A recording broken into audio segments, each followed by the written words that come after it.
안녕하십니까. Q&A로 쉽게 알아보는 보험과 세금. 근본 시간은 보험과 세금 제대로 알게 돼서 알아보겠습니다. 보험과 세금은 밀접한 관계가 있습니다. 특히 보험을 잘 활용하게 되면 세금을 줄일 수가 있죠. 지금처럼 저금리 시대에 적금의 이자 수익률보다는 세금을 줄이는 이익률이 오히려 더 높을 수가 있기 때문에 여러분 이 부분에 대해서 명확하게 아실 필요가 있겠죠. 절세 목적으로 가입한 건 아니지만 나름대로 보장성 보험에 가입을 해서 세액공제를 받고자 신청을 했는데 세액공제를 받지 못한 사례가 있습니다. 자, 자녀에 대해서 보장성 보험에 대해서 세액공제를 왜 못 받았을까요? 이분은? 네, 보험증권상의 계약자가 본인이 아닌 맞벌이 배우자, 연간 소득 금액이 100만 원 이상인 맞벌이 배우자 명의로 되어 있었던 겁니다. 따라서 절세를 할 수 있는 기회를 놓쳤던 거죠. 기본공제 대상자 요건 충족에 대해서 그래서 알 필요가 있습니다. 가장 중요한 게 소득 금액인데요. 이 연간 소득 금액이 뭘까요?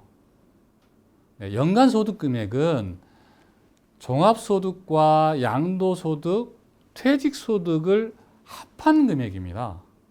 자, 연간 소득 금액이 100만 원 이하여야 되는데요.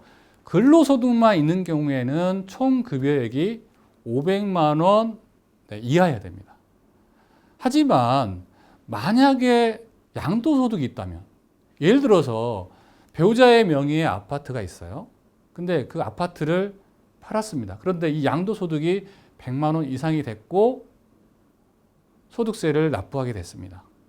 자, 양도소득이 100만 원 이상이 됐기 때문에 연간 소득 금액에 포함이 된다고 말씀을 드렸죠. 그래서 기본 공제 대상자의 요건에 충족하지 못하게 됩니다. 그렇게 될 경우에는 배우자에 대한 기본 공제를 받지 못한다는 거죠. 따라서 무조건 세금은 절세가 되는 게 아닙니다. 기본적인 조건과 요건을 반드시 파악을 하셔야지만이 세금의 절세 효과를 누리실 수가 있는 겁니다. 자, 절세 목적이 어긋난 사례를 한번 더 알아볼까요?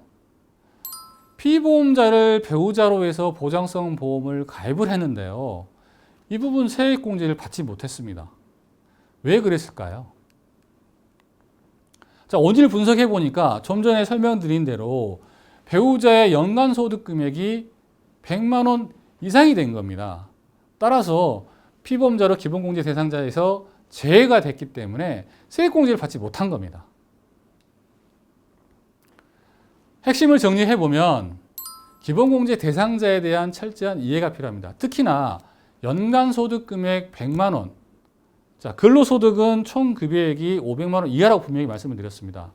그러나 연간 소득 금액은 종합소득 금액 플러스 양도소득과 퇴직소득이 포함이 된다라고 말씀을 드렸어요. 자, 종합소득은 이자소득, 배당소득, 사업소득, 근로소득, 그 다음에 임대소득, 연금소득, 이런 모든 소득을 합친 소득을 종합소득이라 그러고요. 이 소득과 플러스해서 양도소득과 퇴직소득을 합쳐서 연간 소득 금액이 100만 원 이상일 경우에는 기본공제 대상자에서 제외된다는 사실 분명히 기억해 주시기 바랍니다.